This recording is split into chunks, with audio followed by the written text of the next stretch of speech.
हा प्रश्न magnetic field due to electric current या चॅप्टरवर सीईटी 2020 आणि 2024 ला विचारला. A charge particle is moving along a magnetic field line. What is the magnetic force acting on the particle? Sin 0 degree that is equal to 0, sin pi by 2 that is equal to 1. Option A दिलाय opposite to its velocity, B perpendicular to its velocity, C 0 and D along its velocity. आता हा charge particle कसा move होतोय तर तो field लाईनच्या दिशेने move होतोय.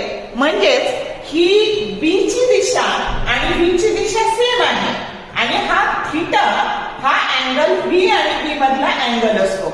मग जर सेम डायरेक्शन असेल तर थीटा 0 येणार आहे आणि मग थीटा 0 तर साइन 0 ची व्हॅल्यू 0 दिलेली आहे आपल्याला.